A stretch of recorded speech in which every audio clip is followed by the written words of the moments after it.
La grâce de Jésus-Christ, notre Seigneur, l'amour de Dieu le Père et la communion de l'Esprit Saint soient toujours avec toi, bien-aimé. Aujourd'hui, nous voici réunis pour parler de la vie spirituelle, pour un enseignement sur la vie spirituelle, pour découvrir ou redécouvrir ensemble la grâce de l'abandon. Alors je prie que le Saint-Esprit touche nos cœurs et élève nos pensées vers la contemplation des vérités célestes et des splendeurs divines. Sois béni. Bien-aimé, il sied de préciser d'entrée de jeu que toute tentation commence par ces deux choses. Deux choses qui ne nous quittent presque jamais, à savoir l'inconstance de l'esprit, première chose.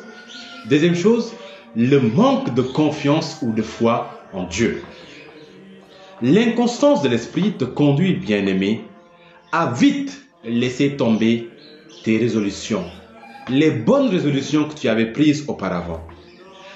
L'inconstance de l'esprit te pousse à mettre de côté les commandements de Dieu que tu reconnais pourtant comme bons face à la tentation.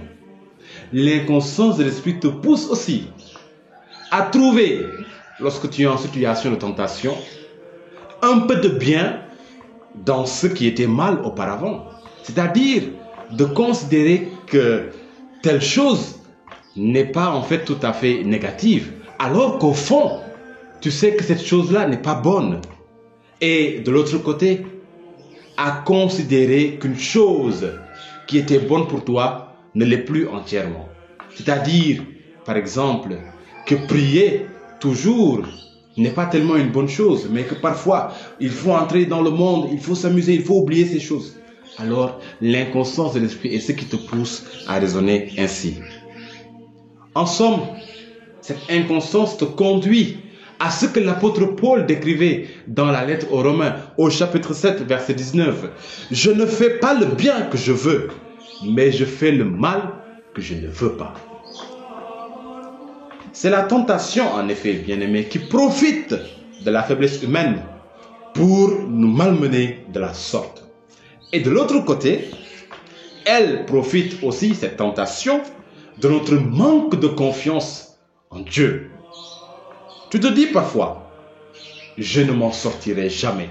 Ce péché-là, c'est ma bête noire. Je suis trop faible pour résister à cette tentation. Franchement, j'ai beau prier, mais rien, je pense que je n'y peux rien. Et petit à petit, tu ne crois plus, ou tu ne crois presque plus, à la possibilité d'une action transformatrice de Dieu dans ta vie ou dans le monde. Tu désespères. Pour toi, ce n'est même plus la peine de combattre. Tout est perdu. Tu te dis en fait que Dieu t'a créé ainsi et que tu n'y peux rien. C'est ton péché mignon, tu n'y peux rien. Alors là, bien-aimé, laisse-moi te dire que tu es en train de commettre une grosse erreur. La tentation est en train de profiter de ton manque de foi en Dieu pour te dominer davantage. C'est ce que Jésus décrivait comme la bête qui est tapie à notre porte. Bien-aimé, au lieu de suivre la tendance et la tentation du manque de foi, du découragement, la meilleure option au contraire, la meilleure option, c'est-à-dire le meilleur choix que tu pourrais poser, c'est de te jeter avec confiance entre les bras de Dieu. Jette-toi avec confiance entre les bras de Dieu. Cela signifie quoi? Cela signifie abandonne-toi entre les mains de Dieu. La parole le déclare, je cite, « Whoever dwells with the assistance of the Most High will abide in the protection of the God of heaven. » Celui qui s'abrite sous la protection du Très-Haut repose à l'ombre du Tout-Puissant. Psaume 91, le verset 1er. Dans ce psaume, il y a deux verbes qui retiennent mon attention. S'abriter et reposer. Celui qui s'abrite à l'ombre du Très-Haut repose sous la protection du Très-Haut, repose à l'ombre du Tout-Puissant. Alors, bien-aimé, la tentation te malmène parce que tout simplement, tu ne t'es pas abrité. Tu n'es pas abrité. Et le repos vient normalement après que tu te sois abrité. Si tu ne t'es pas encore abrité sous la protection du Très-Haut, alors tu ne peux pas jouir de ce repos-là que le Très-Haut procure à ceux qui s'abritent sous sa protection. La parole dit, celui qui s'abrite sous la protection repose à l'ombre du Tout-Puissant. Donc, tu t'abrites d'abord et puis tu reposes à l'ombre du Tout-Puissant. Tu peux te poser personnellement cette question. Me suis-je abrité sous la protection du Très-Haut? Si ce n'est pas le cas, bien-aimé, ne tarde pas à le faire. Je disais que tu ne pouvais pas trouver le repos, c'est-à-dire la victoire totale sur les tentations et la paix, si tu ne fais pas d'abord du Très-Haut ton abri, ton refuge le plus sûr. Car en effet, bien-aimé, la victoire se trouve dans le fait de s'abandonner entre les mains de Dieu. La victoire sur le mal, la victoire sur le péché, la victoire sur les tentations se trouve dans l'action de s'abandonner entre les mains de Dieu. Car, comme le disait le saint curé d'Ars, je le cite, Dieu nous aime plus que le meilleur des pères et plus que la plus tendre des mères. Nous n'avons qu'à nous soumettre et nous abandonner à sa volonté avec un cœur d'enfant. Et il continue en disant qu'il fait bon de s'abandonner uniquement, sans réserve et pour toujours à la conduite de la providence. Fin de citation. Ces paroles naissent de l'expérience que le saint curé d'Ars lui-même a vécue avec Dieu. Alors, bien-aimé, je vais te dire quelque chose de très simple. Ce sont en effet tes résistances qui te fatiguent. C'est en effet ton refus de t'abandonner entre les mains de Dieu qui te fatigue, qui te cause tous ces tracas. Ce vice que tu es en train de combattre depuis des années, ce péché qui te malmène depuis un certain temps, l'alcool ou l'amour effréné de l'argent, ou bien la faiblesse face aux choses sensuelles, l'amour du sexe, la masturbation, les choses de ce genre, le manque de sincérité dans tes relations, le complexe de supériorité ou d'infériorité par rapport aux autres, la drogue, la cigarette, et toutes ces choses, je veux dire, le vice que tu es en train de combattre depuis un certain temps. Tu peines à le vaincre tout seul ou toute seule, malgré tes bonnes résolutions. C'est parce qu'en effet, tu es comme la brebis qui tente de se paître elle-même. Tu es comme la brebis qui tente de se passer de son berger et qui, dans une forêt dangereuse, remplie de loups, essaie d'assumer toute seule ses combats. Et une chose est claire, c'est que cette brebis ne s'en sortira jamais toute seule. Il lui faut un berger. Je t'en prie, bien-aimé, je t'en prie, ne tombe plus dans cette erreur. Ne tombe plus dans cette erreur. Tu as un berger. Tu as un berger et ce berger s'appelle Jésus-Christ. Donc, tu n'es pas le berger de toi-même, tu n'es pas la bergère de toi-même. Reconnais le berger de ta vie, Jésus-Christ. Et si Jésus-Christ est celui qui te conduit, si il est celui qui conduit ta vie, alors je te pose la question, qu'as-tu à te stresser? Qu'as-tu à te stresser au point de retomber dans les mêmes péchés, au point d'avoir défaite sur défaite? Car en fait, c'est le manque de confiance, le manque d'adhérence ou d'adhésion à notre berger, Jésus-Christ, qui nous rend très très très faibles face aux tentations. La parole dit, The Lord directs me, and nothing will be lacking to me. He has settled me here in a place of pasture. He has led me out to the water of refreshment. Cela veut dire quoi? Le Seigneur est mon berger, je ne manquerai de rien. Il me fait reposer dans de verts pâturages. Il me mène près des eaux rafraîchissantes. Psaume 23, des versets 1 à 2. Alors cette parole de confiance n'est pas tout simplement un verset que nous devons laisser mourir dans la Bible, mais c'est une parole vivante. Le Seigneur est mon berger. The Lord directs me. Le Seigneur me conduit. Et donc, si le Seigneur me conduit, je n'ai plus rien à craindre. Je n'ai qu'à suivre son mouvement. Mais dans la mesure où je ne suis pas son mouvement, alors les tentations deviennent puissantes dans ma vie. Mais bien aimé, il est bien de préciser une chose. S'abandonner à Jésus-Christ, s'abandonner entre les mains de notre berger, ne veut pas dire continuer de pécher sans vergogne. Attention, cela ne veut pas dire que tu dois continuer de mener cette vie de péché, que tu dois continuer de t'abandonner à ce vice-là que tu as essayé de vaincre par mille et une manières, sans résultat. Non! S'abandonner entre les mains de Jésus, c'est plutôt lui dire, je sais que tu as le contrôle de toutes choses. D'accord? Je sais que tu as le contrôle de toutes choses et que tu vas joindre ta main puissante à mes efforts quotidiens pour m'extirper de cette situation misérable dans laquelle je me retrouve et pour me conduire dans ta lumière et dans ta vérité. Donc c'est ça. Reconnaître d'abord que le Seigneur a le contrôle de toutes choses parce qu'il est Dieu et confesser qu'il va mettre sa main puissante sur notre vie, la joindre à nos efforts personnels pour nous extirper de notre situation et nous conduire dans sa lumière et sa vérité.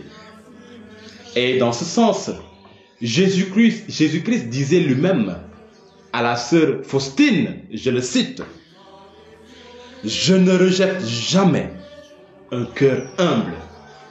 Je ne rejette jamais un cœur humble. Ta misère a sombré dans l'abîme de ma miséricorde. Pourquoi devrais-tu te disputer avec moi au sujet de ta misère? Fais-moi plaisir. Abandonne-moi toute ta pauvreté et ta misère, et je te comblerai d'un trésor de grâce. » Fin de citation. Rassurez-vous, toutes ces paroles que je citerai dans cet enseignement, vous les retrouverez par la grâce de Dieu dans la description de cette vidéo. C'est pourquoi je t'invite aujourd'hui, bien-aimé, et chaque jour à poser cet exercice. Offre ta misère à Jésus-Christ. Ce péché dont tu ne parviens pas à te défaire, ou bien ces péchés dont tu ne parviens pas à te défaire, ce vice qui te malmène, offre-le à Jésus-Christ chaque jour. Seigneur, je t'offre tel péché. Je m'en libère. Reçois-le. Libère-moi de cela. Offre-lui cette faute qui te couvre de honte chaque fois que tu la commets, même si elle n'est pas connue des autres. Tu sais bien qu'elle est en train de travailler intérieurement. Elle te couvre de honte et elle nuit à ta relation avec Dieu. Donc offre ce péché à Dieu. Et sache que tu entres dans la victoire en agissant ainsi. Vas-y, mon frère, ma soeur. Ne te décourage pas, n'aie pas peur. Fais comme le psalmiste qui disait ceci. The Lord has been concerned about me. You are my help and my protector. My God, do not delay. Cela veut dire quoi? Moi, je suis pauvre et indigent. Le psalmiste, il reconnaît sa misère. Il reconnaît sa pauvreté. Et il compte sur le Seigneur. Moi, je suis pauvre et indigent, mais le Seigneur a pris soin de moi. Tu es mon aide et mon libérateur. Mon Dieu, ne tarde pas. Psaume 40, verset 18. Alors, bien-aimé, lorsque tu t'humilies pour ne compter que sur le Seigneur, sa main vient puissamment te secourir. S'humilier ici, c'est quoi? S'humilier ici, c'est reconnaître sa misère, sa pauvreté, sa faiblesse sans le Seigneur. Et quand tu agis ainsi, tu attires l'attention du Seigneur parce qu'il se dit, cette personne-là compte sur moi, elle ne compte plus sur la vanité de son être. Donc, dans l'humilité, le Seigneur vient à ton secours. Mais, comme le dit la parole, cela veut dire quoi? Dieu résiste à ceux qui sont orgueilleux. Jacques chapitre 4 verset 6. Alors, n'entre pas dans l'orgueil de te croire suffisant à toi-même. de penser que tu peux résister contre le péché par tes propres forces. Tu te trompes. C'est là que tu vas commettre les plus grosses fautes, les plus gros péchés. Mais reconnais ta misère et abandonne-toi entre les mains de Dieu. My God, do not delay. Seigneur, ne tarde pas. Ne tarde pas de venir à mon secours. Par ailleurs, bien-aimé, et pour aborder un autre volet, au cours de ton existence, tu as certainement eu à connaître la souffrance. Et peut-être qu'en ce moment même, tu es en train de traverser une situation ou des situations compliquées. Tu souffres présentement. Et quand tu penses à ton avenir, tu as peur. Quand tu penses à ton avenir, tu es stressé. Parce que le tableau est plus ou moins très sombre. Et en fait, tu as peur. Tu te demandes chaque jour, que faire? Est-ce que cette vie vaut la peine d'être vécue? Parce que mon avenir, en fait, ne m'apparaît pas clairement. J'ai tenté l'examen plusieurs fois. Ça n'a pas marché. Je souffre d'une maladie qui ne me promet pas une longue vie. Je suis pauvre. Je suis né dans une famille pauvre. Je ne pourrai pas faire de grandes études. Je ne suis pas doté de grandes facultés pour les études ou pour ceci ou cela. Je suis combattu dans mon quartier, dans mon village, dans ma ville. Alors, mon avenir ne s'offre pas tellement brillant à moi. Dans mon pays, les jeunes sont au chômage. Quel avenir pour moi? Tout ça constitue un lot de souffrances que tu traverses peut-être. Et ces souffrances se manifestent par des interrogations douloureuses. Et tu te demandes que faire. Parfois, c'est une maladie déjà diagnostiquée et pronostiquée qui te bloque. Le médecin t'a dit qu'il te restait quelques mois à vivre. Et tu es triste. Tu souffres. Tu as eu un accident. Tu es diminué à moitié. Tu ne sais plus que faire de ta vie. Tu es dans la souffrance. Que faire?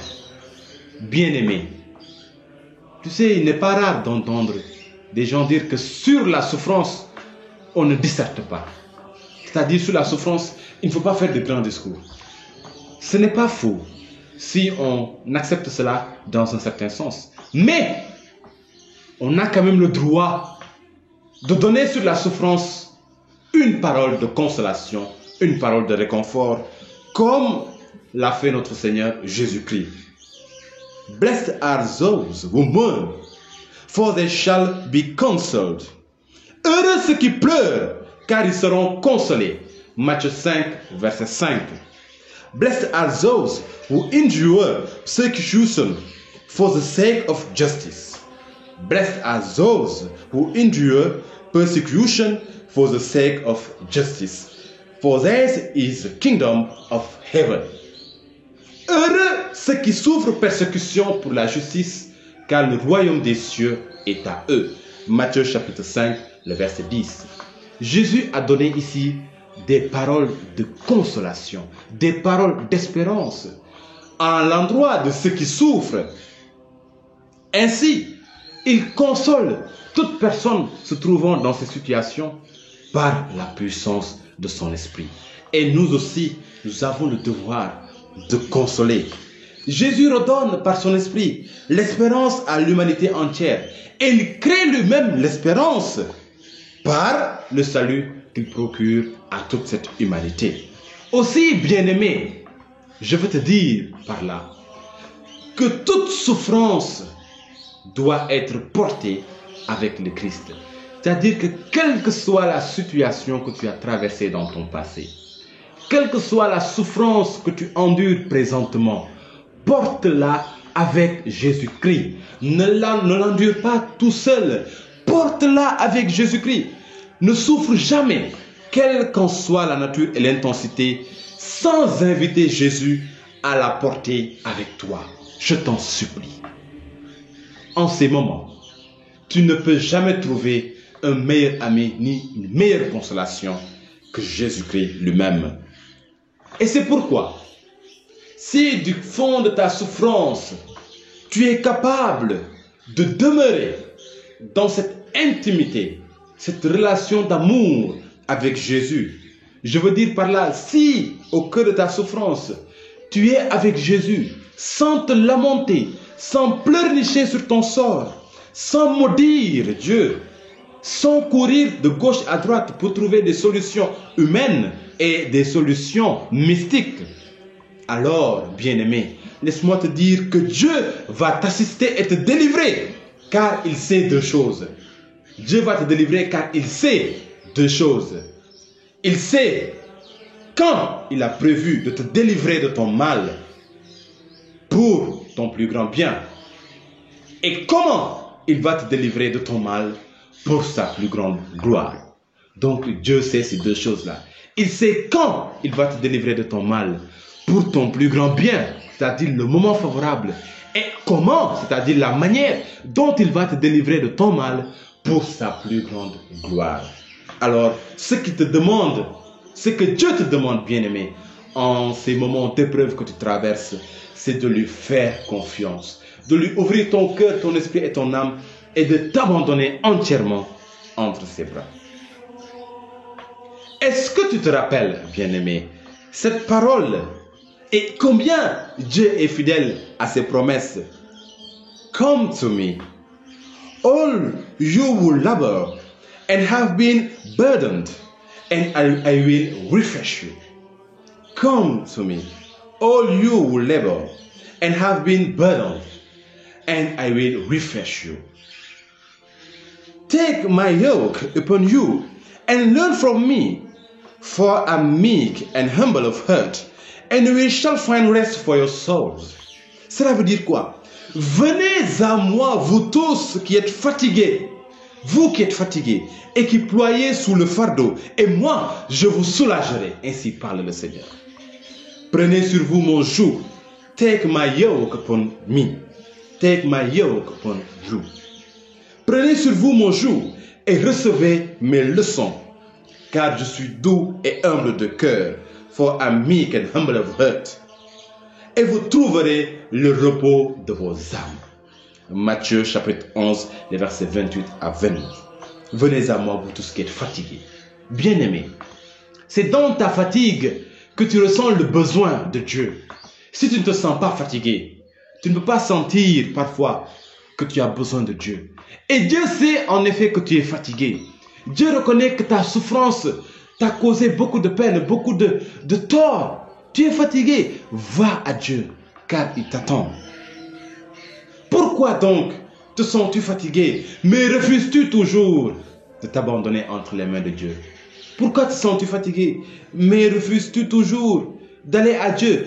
Et tu vois au contraire, chez les hommes qui ne peuvent quasiment rien pour toi.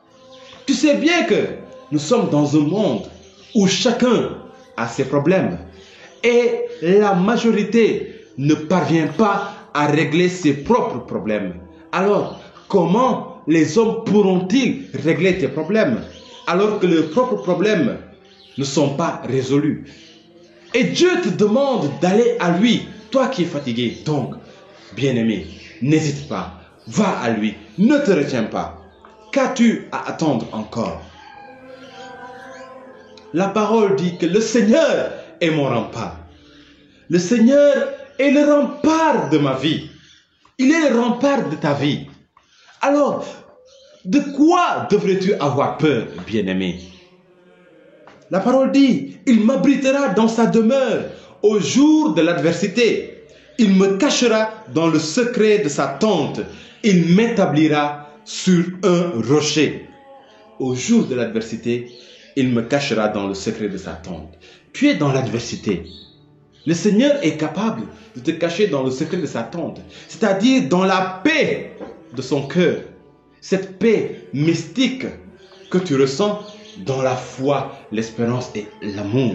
Cette paix qui te permet de ne plus regarder cette souffrance que tu endures comme une punition, mais comme un moyen intime de communion avec Dieu. Le Seigneur, il t'établit aussi sur le rocher. C'est-à-dire, à partir de cette souffrance, tu es capable d'intercéder puissamment pour les faibles. Tu es capable d'intercéder puissamment pour ta famille, pour les hommes et les femmes de ce temps, pour l'Église, pour le peuple des croyants. Psaume 27, verset 1b et 5. Bien-aimé, fais du Seigneur le rempart véritable de ta vie, car il est inébranlable. Le Seigneur est inébranlable. Aucune attaque du diable ne peut détruire la forteresse qu'il constitue. C'est le seul rocher qui soit imprenable, le Seigneur. Mais si jamais, bien-aimé, si jamais tu fais de l'homme ta forteresse, le rempart de ta vie, attends-toi à être déçu du jour au lendemain. Car, encore nous en avons parlé au début de cet enseignement, nous sommes frappés par l'inconstance de l'esprit.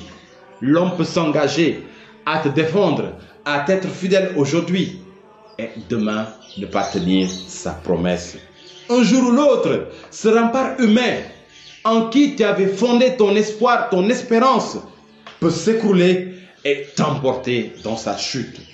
Ceci m'amène, bien-aimé, à te dire qu'en toute chose, tu dois faire plus confiance au Seigneur qu'à toi-même et aux autres. En toute chose, en toutes circonstances et dans tout domaine, tu dois faire plus confiance au Seigneur qu'à toi-même et aux autres. Ce principe est lié à un enseignement spirituel que Jésus-Christ lui-même nous a prodigué dans le Pater. Adveniat regnum tuum, fiat voluntas tua, sicut in cielo et in terra. Matthieu 6, 10. Que votre règne arrive, que votre volonté s'accomplisse sur la terre comme au ciel. La volonté de Dieu sur la terre comme au ciel, c'est-à-dire partout. Bien-aimé, lorsque tu parviendras dans ta vie à faire plus confiance au Seigneur qu'à toute autre personne, et même à toi-même, alors ne sois pas étonné que les autres te prennent pour un fou ou bien pour une folle, car tu marcheras désormais par la foi. Cette foi sera accompagnée de raisons, bien sûr. Comme disait le pape Saint Jean-Paul II, la foi et la raison sont comme les deux ailes qui permettent à un oiseau de voler. Et cet oiseau, c'est toi. Mais lorsque tu parviendras à faire plus confiance à Dieu dans ta vie qu'aux autres, c'est là que tu vas marcher par la foi. C'est là que ta vie merveilleuse, ta vie Zoé, c'est-à-dire la vie abondante en Dieu, va se déclencher. Et c'est là que les autres vont commencer à te prendre pour un fou. C'est par exemple dans cette dimension qu'Abraham a compris ou a cru comprendre l'invitation de Dieu à sacrifier son fils Isaac. Pour quelqu'un qui raisonne de manière naturelle, cela est invraisemblable. Dieu ne peut pas demander à quelqu'un de sacrifier son fils unique. Dans nos raisonnements humains, cela ne se peut pas. Mais Abraham marchait par la foi.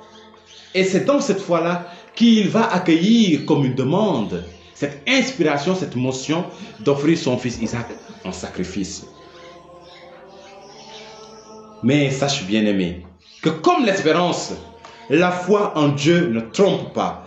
Et il vaut toujours mieux se méfier de soi-même, se méfier des autres, pas dans le sens de les fuir, mais dans le sens de ne pas leur accorder toute la confiance que de manquer de confiance en Dieu. Ainsi, bien-aimé, j'explique. Si tu estimes avoir posé dans ta vie un bon choix, un bon discernement, et que les gens te félicitent pour ce choix-là, vraiment, tu es fait pour ceci ou pour cela, et que par l'intervention de Dieu, que tu sois amené à changer ton choix, ou bien à prendre une autre voie, n'aie pas peur. Tu ne t'es pas trompé. Rassure-toi, tu as fait le bon choix. Je donnerai l'exemple de la vocation. Il y a beaucoup de personnes aujourd'hui qui se croient faites pour le mariage. D'accord? Alors, elles ont eu ça et là des relations amoureuses qui n'ont pas abouti ou bien qui sont peut-être prometteuses, mais elles se disent qu'elles sont faites pour le mariage. Et dans leur vie, advient un bouleversement qui leur fait comprendre à certains moments que le mariage n'est pas leur véritable vocation. Mais qu'est-ce qui se passe ordinairement? Ces personnes résistent. Elles se disent non, non, je suis faite pour le mariage. Rien à faire. Mes imaginations là, parfois, quand je rêve être habillé en prêtre, célébrer la messe, ou bien quand je suis heureuse, quand je vois une religieuse, quand la vie religieuse me touche dans mon cœur, quand je me sens heureuse en étant avec des sœurs, quand je me sens heureuse en étant en retraite. Tout ça, ce sont des illusions en fait. Ce sont des illusions, c'est pas possible. Dieu ne peut pas me plaire à cette vie-là. Jamais, jamais, jamais. Ça, c'est pas pour moi. C'est pas pour moi.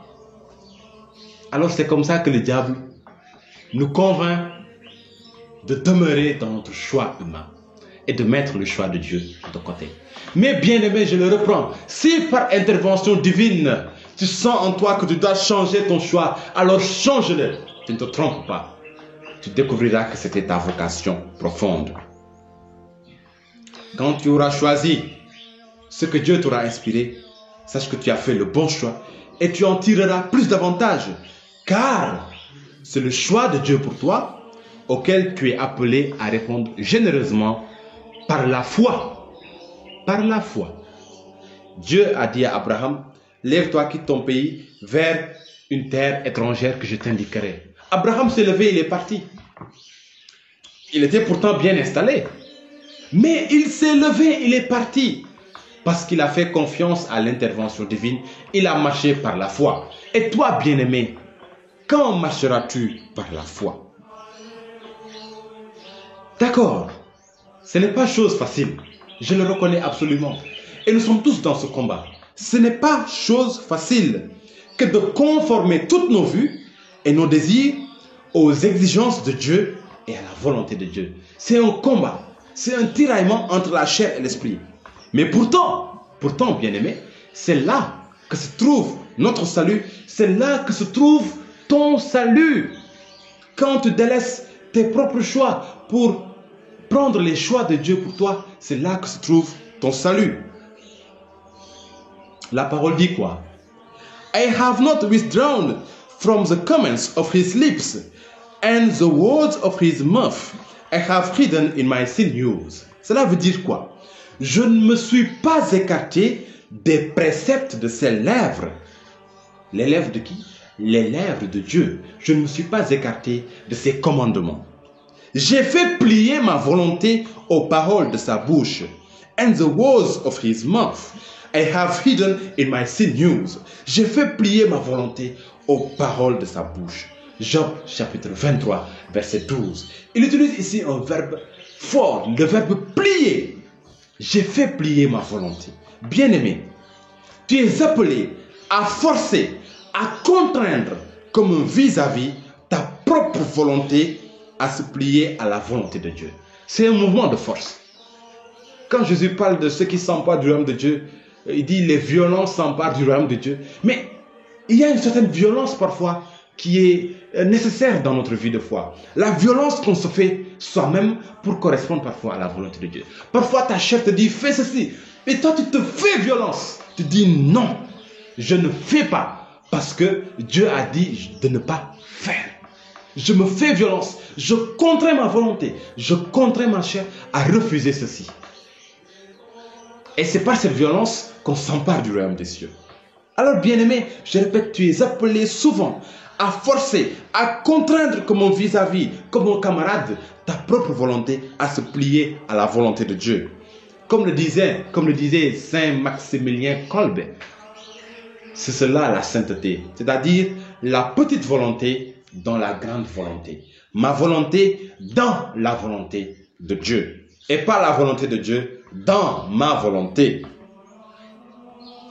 Mais bien-aimé, tu seras amené à reconnaître que dans cet exercice de forcer notre volonté à correspondre à la volonté de Dieu, de l'amener à obéir à l'esprit, d'amener notre chair à être docile aux impulsions de l'Esprit de Dieu, nos seules forces, notre seul désir, nos seules bonnes intentions ne suffisent hélas point.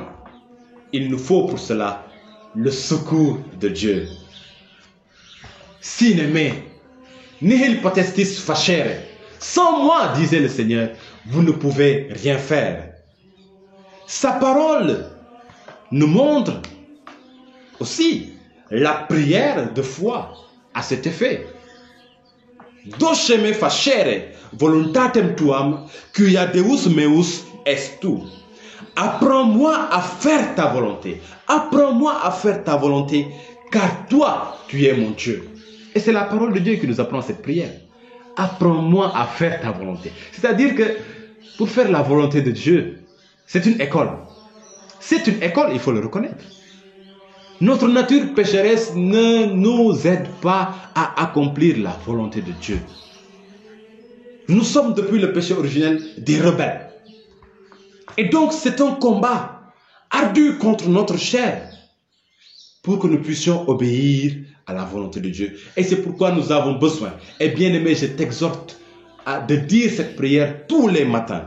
Nous avons besoin de demander au Seigneur de nous apprendre à faire sa volonté. Ainsi, bien aimé, chaque jour à ton réveil, avant de descendre du lit, je te prie de faire cette prière. C'est du psaume 143, verset 10. Apprends-moi, Seigneur, à faire ta volonté, car toi, tu es mon Dieu. Jésus nous a donné cette leçon spirituelle, mais de manière très pratique au jardin de Gethsémani.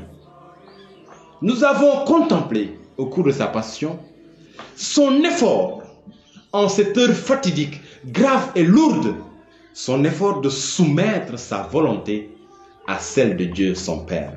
Abba, Père, tout vous est possible. Éloignez de moi ce calice. Cependant, non pas ma volonté, mais la vôtre. Non pas ma volonté, mais la vôtre. Marc chapitre 14, le verset 36. En ce moment, bien-aimé, la souffrance de Jésus avait déjà commencé. La parole nous dit que sa sueur avait commencé à devenir comme des gouttes de sang.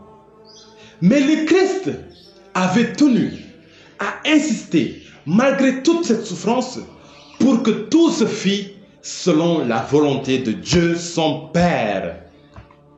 La souffrance ne l'a pas empêché de préférer sa volonté à la volonté de son Père. Ainsi, bien-aimé, tu es investi d'une énorme force spirituelle. Lorsqu'au cœur de tes souffrances les plus angoissantes, tu trouves la force de dire à Dieu, Seigneur, que ta volonté soit faite, non pas la mienne. Cette prière, elle détruit littéralement le cœur de Dieu. Le cœur de Dieu, il fond quand tu fais cette prière.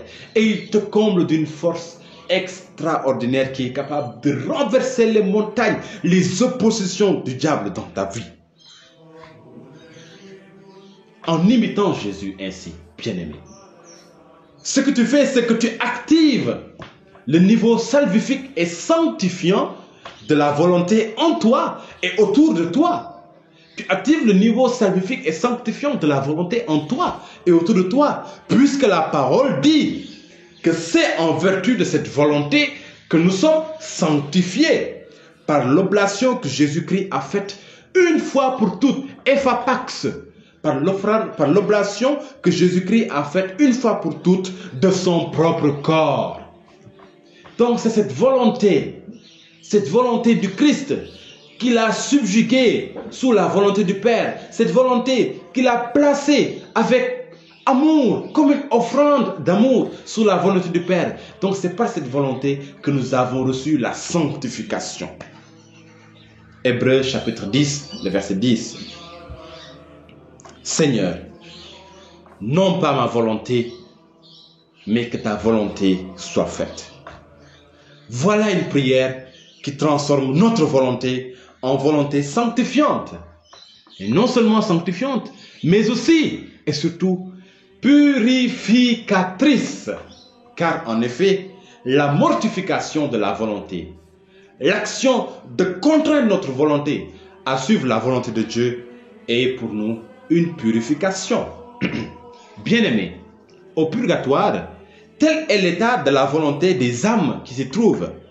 Sainte Catherine de Gênes avait décrit cela dans son traité sur la réalité, c'est-à-dire celle du purgatoire. Je cite: « Les âmes du purgatoire n'ont plus aucun choix personnel, aucun regard sur elles-mêmes, sans vouloir considérer autre chose que la volonté de Dieu. Elles sont ainsi établies. Elles abandonnent tout à l'exacte balance de la volonté divine. Elles laissent Dieu tout régler à lui seul, qu'il se paie comme il lui plaît à sa bonté infinie. » Fin de citation. Alors, Sainte Catherine de Gênes rappelle comment les âmes du purgatoire s'abandonnent entièrement et totalement entre les mains de Dieu.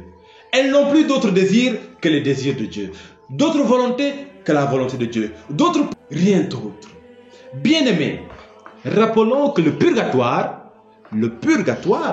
est le lieu ou temps de purification où les âmes imparfaitement pures à l'heure de la mort, mais admises à entrer au paradis, achèvent de se purifier, c'est-à-dire de laver leurs habits de noces pour prendre dignement part au banquet éternel de l'agneau de Dieu. Vous pouvez trouver des résurgences de ce purgatoire dans le second livre des Maccabées et aussi dans le Nouveau Testament quand Jésus parle des péchés qui ne peuvent être pardonnés ni dans ce monde, ni dans le monde à venir. C'est là qui montre que dans le monde à venir, il y a possibilité qu'il y ait aussi un pardon de péché. Or, en enfer, il n'y a plus de pardon des péchés. Au paradis, toutes nos fautes sont déjà effacées. Alors, il s'agit d'un lieu de purification où les fautes qui nous restaient au moment de notre mort sont enlevées, sont purifiées, afin que nous entrions saintement dans le paradis. Nous avons eu à faire une vidéo sur le purgatoire. Veuillez vous référer à la chaîne Abedo Trinitatis. Alors, la conformisation absolue de la volonté des âmes du purgatoire à celle de Dieu les purifie et les sanctifie continuellement. Considérant tout cela, bien-aimé, j'aimerais alors que pour ta vie spirituelle, tu conserves bien ces paroles de Sainte Thérèse de l'Enfant Jésus dans ton cœur. Ce ne sont pas simplement des paroles, elles constituent aussi un témoignage de vie. Parce que quand les saints parlent, ils parlent de ce qu'ils ont vécu. La foi chrétienne, en tout cas comprise de manière catholique, est expérience. L'Église a de l'expérience. Et ce que les saints nous disent, ils le tirent de leur vécu avec Dieu, de leur expérience avec Dieu. Alors Sainte Thérèse de l'Enfant Jésus dit ceci, je la cite. Jésus ne demande pas de grandes actions. Jésus ne demande pas de grandes actions, mais seulement l'abandon et la reconnaissance. Jésus ne demande pas de grandes actions, mais seulement l'abandon et la reconnaissance. Fin de citation. Alors, bien-aimés, travaille beaucoup sur ces deux choses avec l'aide du Saint-Esprit, l'abandon et la reconnaissance. S'abandonner à Dieu et lui être reconnaissant pour tout ce qu'il fait dans notre vie. S'abandonner à Dieu, avoir foi en lui, avoir confiance en lui, plus qu'en toute autre chose, et savoir le louer pour son nom, savoir le louer pour ses œuvres, savoir lui rendre grâce. Un catholique, un chrétien doit savoir louer. Quand on loue le Seigneur, nous devons être dans la joie, car c'est ce que Jésus attend de nous, l'abandon et la reconnaissance. Et même lorsque tes amis bien-aimés t'abandonnent sans raison ou te trahissent, ce qui fait mal à beaucoup de personnes, peut-être que toi-même tu traverses cet épisode dans ta vie. Accepte et rends grâce à Dieu. Accepte et rends grâce à Dieu. Pourquoi?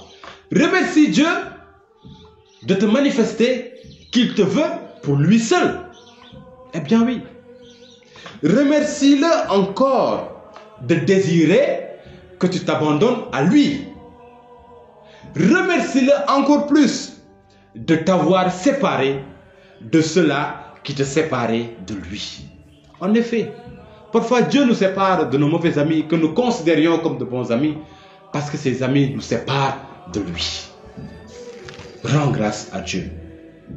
Et pour continuer, bien-aimé, prends pour véritable ami celui-là qui ne te quittera jamais, dans le chaud comme dans le froid, dans la lumière comme dans les ténèbres, même si tous t'abandonnent.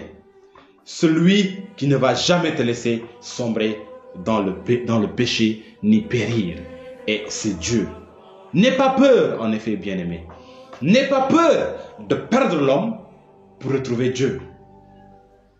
N'aie pas peur de perdre l'homme ou de perdre les hommes pour retrouver Dieu.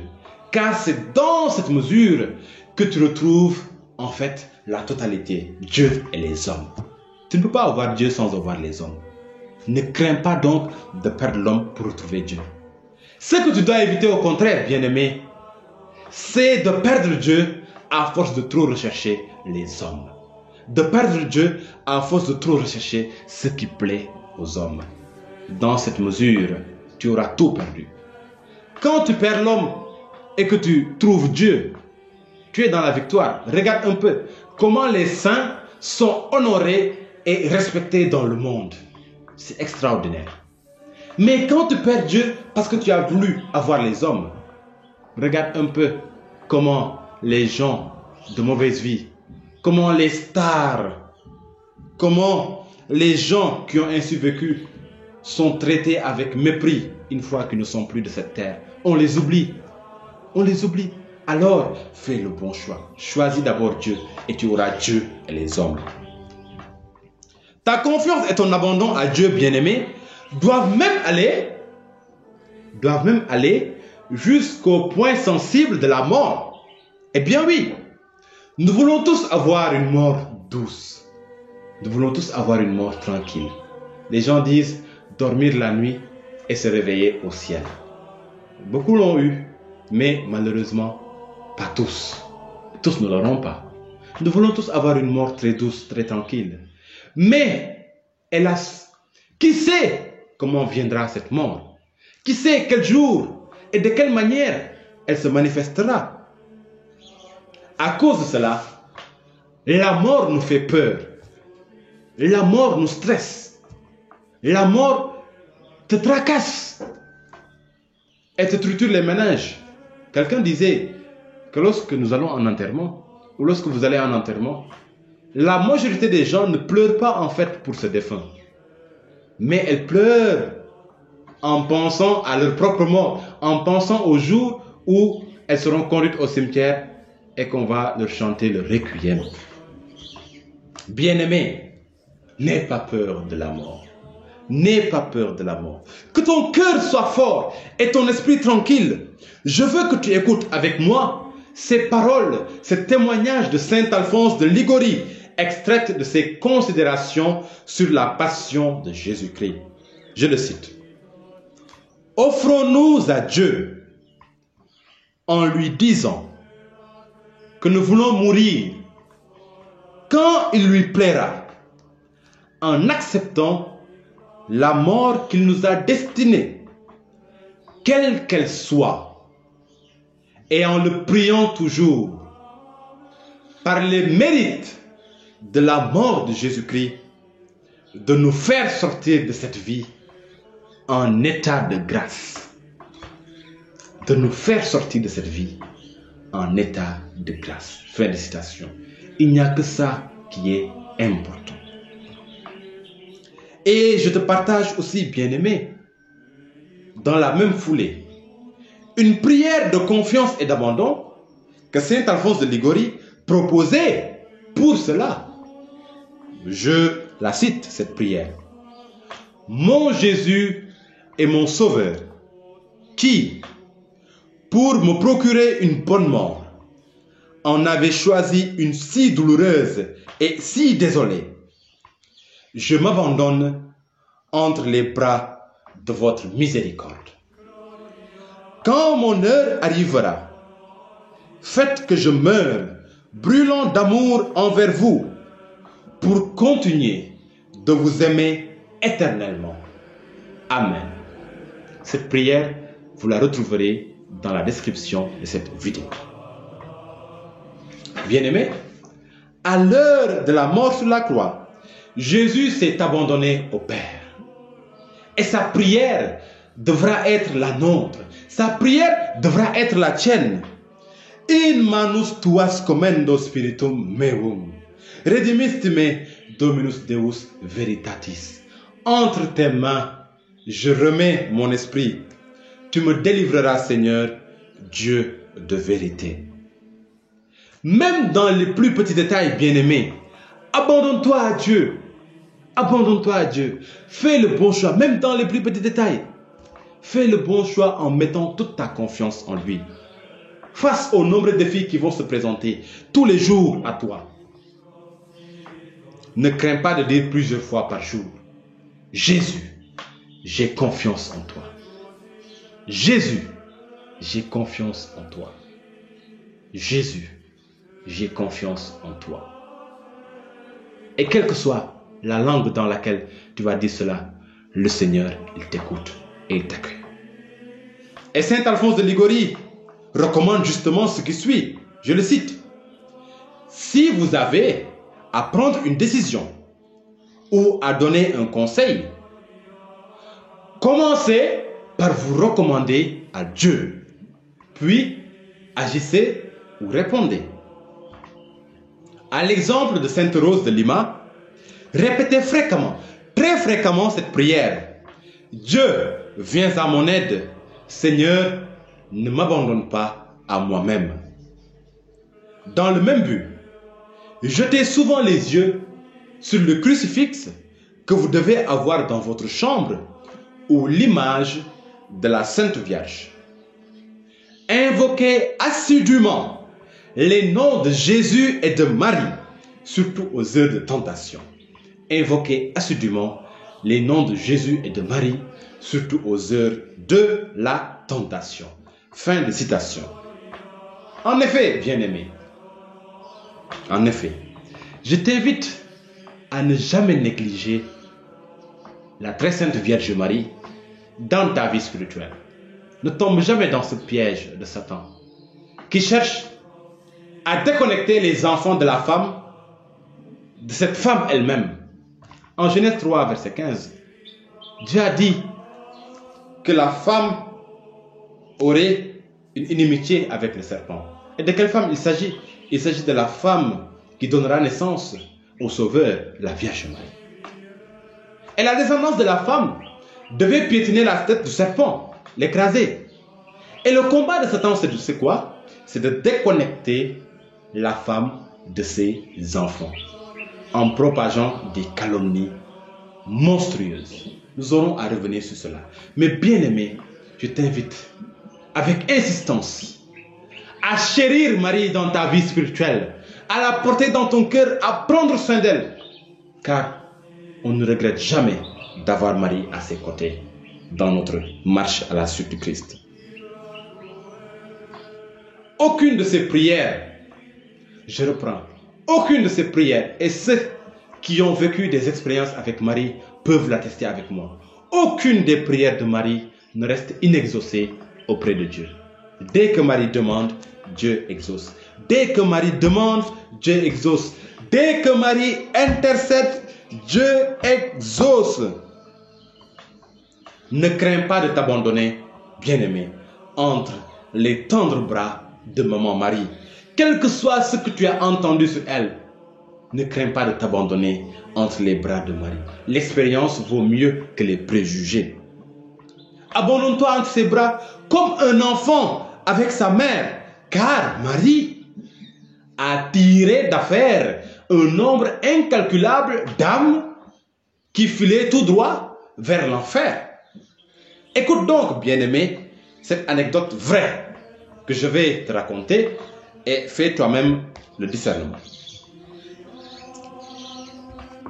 Il est raconté dans la vie de la sœur Catherine de Saint-Augustin que dans l'endroit se trouvait une femme qui s'appelait Marie et qui avait mené une vie scandaleuse, dès sa jeunesse et qui, parvenu à un âge avancé, persistait avec obstination dans ses désordres, chassée enfin par les habitants et réduite à se retirer dans une grotte solitaire, elle y mourut, consumée par une horrible maladie, sans secours humain et sans avoir reçu les sacrements. Après une telle vie et une telle mort misérable, son cadavre fut enfoui comme celui d'un animal immonde. Sœur Catherine de Saint-Augustin avait coutume de recommander instamment à Dieu les âmes de tous ceux qui passaient à l'autre vie. Néanmoins, ayant appris la triste fin de cette malheureuse, elle ne songea nullement à prier pour elle, la croyant comme tout le monde à jamais perdue. 4 ans s'étaient écoulés lorsqu'un jour se présenta devant elle une âme du purgatoire qui lui dit: « Sœur Catherine, quel malheur est le mien! Vous recommandez à Dieu les âmes de tous ceux qui meurent, et je suis la seule dont vous n'ayez pas eu compassion. » « Et qui êtes-vous ? Demanda la servante de Dieu. « Je suis, répondit-elle, cette pauvre Marie qui mourut dans la grotte. » « Quoi ? Vous êtes donc sauvée ? » ?»« Oui, répondit-elle, je suis sauvée grâce à la miséricorde de la Vierge Marie. »« Et comment ? » lui demanda la sœur. « Quand je me vis près de mourir, répondit Marie, me trouvant ainsi abandonnée de tout le monde et chargée de tant de péchés, je me tournai vers la Mère de Dieu et lui dis: Ô Reine du ciel, vous êtes le refuge des pauvres délaissés et me voici abandonné de tout le monde. Vous êtes mon unique espérance. Vous seul pouvez me secourir. Ayez pitié de moi. » La douce Vierge Marie m'obtint la grâce de faire un acte de contrition. Je mourus et je fus sauvé. Cette bonne mère m'a procuré en outre la faveur de voir ma peine abrégée, en rachetant par l'intensité de mes souffrances une bonne partie des années qu'elle devait durer. Il ne faut que quelques messes pour me délivrer du purgatoire. Je vous prie de me les faire dire et je vous promets de ne jamais cesser après cela de prier Dieu et la bienheureuse Vierge pour vous. Sœur Catherine fit aussitôt célébrer des messes pour elle.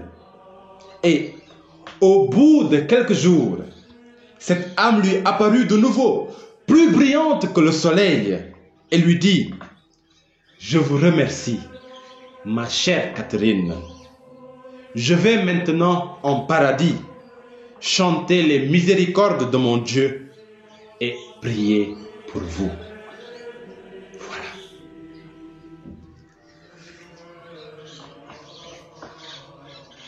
L'expérience vaut mieux que les préjugés, bien-aimés.